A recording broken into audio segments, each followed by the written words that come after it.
L'histoire commence à Bantala, dans une grande villa immobile et silencieuse appartenant à Donna Mireille Cassa, une femme riche, puissante et respectée, mais connue pour sa dureté et son absence d'émotion visible. Sa maison est ordonnée à l'extrême, presque froide, comme si elle servait à cacher quelque chose de plus ancien et de plus lourd. Un matin, un taxi poussiéreux s'arrête devant la grille de la villa. Une jeune femme en descend. Elle s'appelle Lina. Elle vient du village de Kouma, au bord d'un fleuve, là où les traditions sont fortes et où les silences pèsent autant que les paroles. Lina arrive pour travailler comme domestique, recommandée par un pasteur. Elle est calme, discrète, respectueuse. Dès ses premiers pas dans la maison, elle ressent un malaise étrange, comme si elle n'était pas une étrangère mais une personne revenue après une longue absence. Donna Mireille, sans lui accorder un regard, lui impose des règles strictes. Obéir, rester invisible, ne jamais poser de questions. Lina accepte, habituée depuis l'enfance à se contenter de peu. Elle s'installe dans une petite chambre sans fenêtre, près de la buanderie. Dans son sac, elle garde un collier de perles noires, seul objet transmis par maman Keïta, la femme qui l'a élevée à Kouma. Lina ne connaît rien de ses parents. Elle sait seulement qu'elle a été confiée bébé à cette femme par quelqu'un qui ne pouvait pas la garder.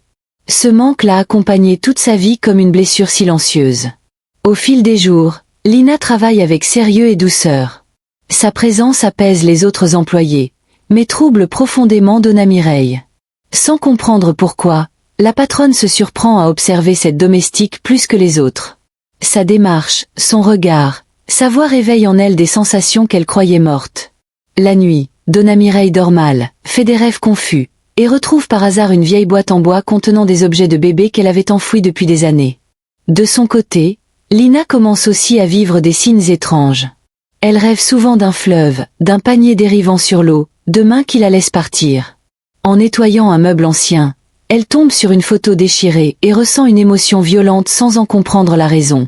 Au marché, une vendeuse lui parle de tissus de naissance, et Lina achète un vieux pagne comme guidée par une force invisible. L'intendante de la maison, Tata Nema, observe tout cela en silence. Elle multiplie les prières et répète que la vérité finit toujours par remonter à la surface. Peu à peu, les proches de Donna Mireille remarquent une ressemblance troublante entre la patronne et la domestique. Des murmures apparaissent, des regards deviennent insistants. Lina sent qu'un secret la concerne directement, sans savoir encore lequel. Troublée, elle retourne à Kouma voir maman Keïta, qui finit par lui avouer une partie de la vérité. Lina a été confiée bébé par une femme riche, effrayée et déterminée à disparaître. Aucun nom n'est prononcé, mais Lina comprend que son arrivée à Bantala n'est pas un hasard.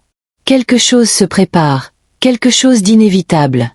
Le secret éclate enfin lorsque Donna Mireille convoque Lina dans le grand salon.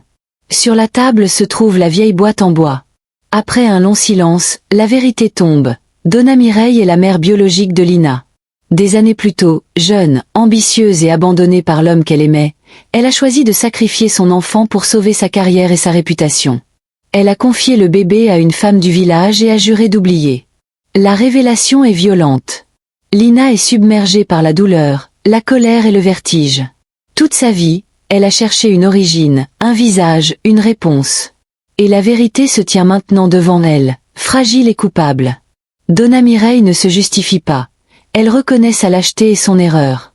Pour la première fois, elle ne fuit plus. La nouvelle bouleverse la villa et se répand rapidement à Bantala.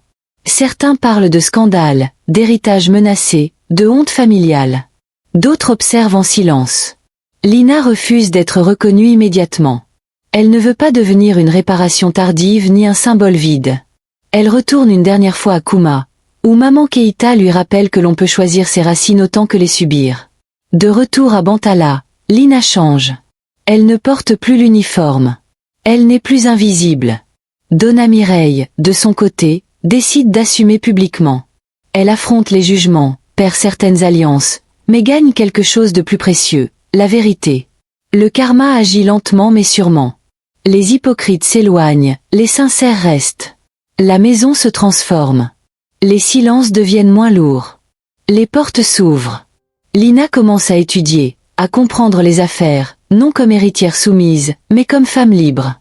La relation mère-fille se reconstruit sans magie, sans pardon immédiat, mais avec honnêteté et respect.